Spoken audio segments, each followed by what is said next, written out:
Can you build muscle by lifting lighter weights? Well, in today's video, I'm going to tell you a little bit more about this subject. Believe it or not everybody who includes resistance training as part of their training routine enjoys progressively lifting heavier and heavier just to see how much they can lift. In fact, there is a large majority of people who simply enjoy resistance training for the myriad of health benefits it confers and have no desire to get as strong as humanly possible.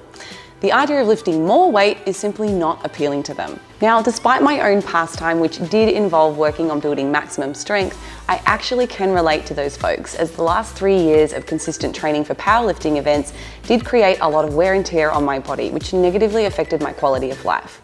I was basically sore and aching all the time, which is not my idea of fun.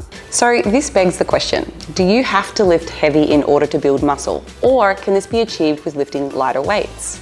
The research says that the answer to this is a resounding yes. Time and time again, studies have shown that individuals who resistance train with lighter loads achieve similar or greater muscle hypertrophy increases than individuals using heavier loads. And I have a long list of references to support this. That said, it's important to note that for developing maximum strength, heavier loads have been shown to be superior. But this is not to say that you cannot get stronger lifting lighter loads, it's just that it has not been shown to be the optimal approach. So how should you incorporate lighter load resistance training into your program? Lighter load training will still employ the use of progressive overload to achieve muscular growth, so it doesn't have any magical properties that you don't know about that would exempt it from needing to follow the basic principles of hypertrophy. However, instead of relying on increasing the load to employ progressive overload, the focus will be on manipulating the following training components. The first is the number of repetitions performed.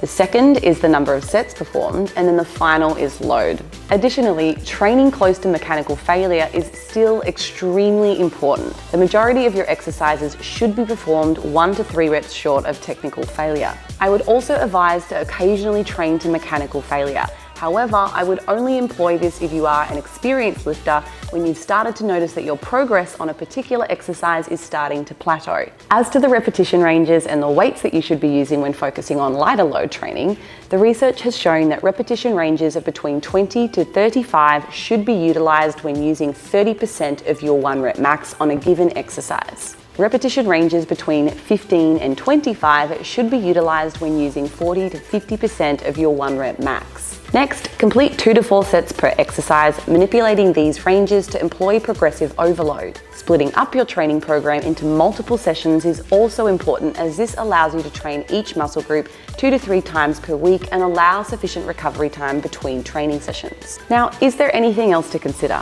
So nutrition will still play a really important part in the muscle building process when utilizing lighter loads. As such, to maximize your muscle growth, ensure you are eating a small calorie surplus, roughly 10 to 15% above your maintenance, and with a sufficient protein intake of 1 to 1.3 grams of protein per pound of lean body mass.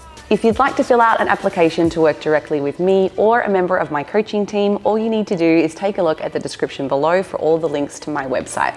Thank you so much for watching, and I'll see you at my next video.